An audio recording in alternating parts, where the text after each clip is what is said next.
land back to the people. And once he took power, he was implementing policies that would do exactly that, give land rights back to the people. United Fruit didn't like that very much. And so they hired a public relations firm, launched a huge campaign in the United States to convince the United States people, the citizens of the United States, and the press of the United States, and the Congress of the United States, that Arbenz was a Soviet puppet, and that if we allowed him to stay in power, the Soviets would have a foothold in this hemisphere, and that at that point in time was a huge fear on everybody's mind, the Red Terror, the Communist terror. And so, to make a long story short, out of this public relations campaign came a commitment on the part of the CIA and the military to take this man out. And in fact, we did. We sent in planes, we sent in soldiers, we sent in jackals, we sent everything in to take him out, and did take him out. And as soon as he was removed from office, the new guy that took over after him basically reinstated everything to the big international corporations, including United Fruit.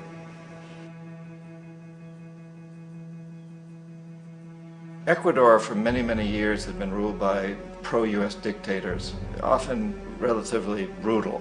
Then it was decided that they were going to have a truly democratic election. Jaime Roldos ran for office, and his main goal, he said, as president would be to make sure that Ecuador's resources were used to help the people. And he won, overwhelming, by more votes than anybody had ever won anything in Ecuador. And he began to implement these policies to make sure that the profits from oil went to help the people. Well, we didn't like that in the United States. I was sent down as one of several economic hitmen to change Roldos, to corrupt him, to bring him around, to let him know, okay, you can get very rich, you and your family, if you play our game, but if you continue to try to keep these policies you've promised, you're going to go. He wouldn't listen. He was assassinated. As soon as the plane crashed, the whole area was cordoned off. The only people allowed in were U.S. military from a nearby base and some of the Ecuadorian military. When an investigation was launched, two of the key witnesses died in car accidents before they had a chance to testify. A lot of very, very strange things that went on around the assassination of Jaime Roldos. I, like most people who've really looked at this case, have absolutely no doubt that it was an assassination. And of course, in my position as an economic hitman, I was always expecting something to happen to Jaime, whether it be a coup or assassination, I wasn't sure, but that he would be taken down because he was not being corrupted. He would not allow himself to be corrupted the way we wanted to corrupt him. Omar Torrijos, president of Panama, was one of my favorite people. I really, really liked him. He was very charismatic. He was a guy who really wanted to help his country. And when I tried to bribe him or corrupt him, he said, look, John, he called me Juanito. He said, look, Juanito, I don't need the money. What I really need is for my country to be treated fairly. I need for the United States to repay the debts that you owe my people for all the destruction you've done here. I need to be in a position where I can help other Latin American countries win their independence and be free of this terrible presence from the north that you people are exploiting us so badly. I need to have the Panama Canal back in the hands of the Panamanian people. That's what I want. And so, leave me alone. Don't try to bribe me. It was 1981. And in May, Jaime Roldos was assassinated. And Omar was very aware of this. Torrijos got his family together and he said, I'm probably next. But it's okay, because I've done what I came here to do.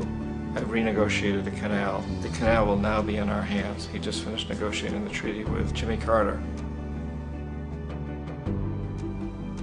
In June of that same year, just a couple of months later, he also went down in an airplane crash, which there's no question was executed by CIA-sponsored jackals. Tremendous amount of evidence that one of Torrijos' security guards handed him at the last moment as he was getting on the plane a tape recorder, a small tape recorder that contained a bomb.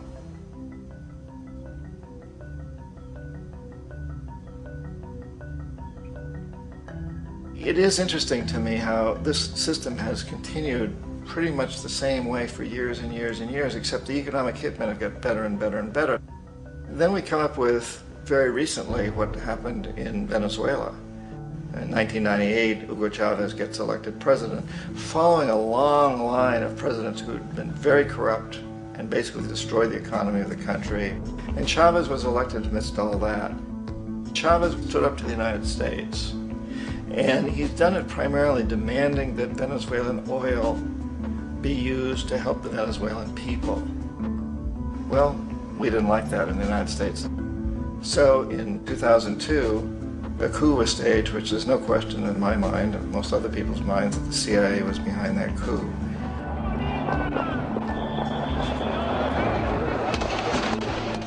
The way that that coup was fomented was very reflective of what Kermit Roosevelt had done in Iran, of paying people to go out into the streets, to riot, to protest, to say this Chavez is very unpopular.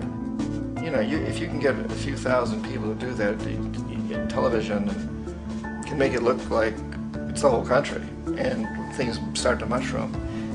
Except in the case of Chavez, he was smart enough, and the people were so strongly behind him that they overcame it, which was a phenomenal moment in the history of Latin America.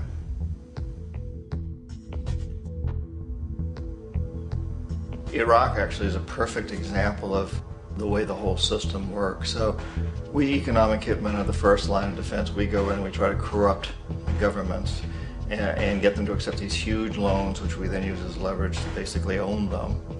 If we fail, as I failed in Panama with Omar Torrijos and in Ecuador with Jaime Roldos, men who refuse to be corrupted, then the second line of defense is we send in the jackals. And the jackals either overthrow governments or they assassinate.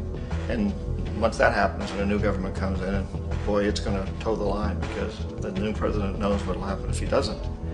In the case of Iraq, both of those things failed. Economic hitmen were not able to get through to Saddam Hussein. We tried very hard. We tried to get him to accept a deal very similar to what the House of Saud had accepted in Saudi Arabia, but he wouldn't accept it.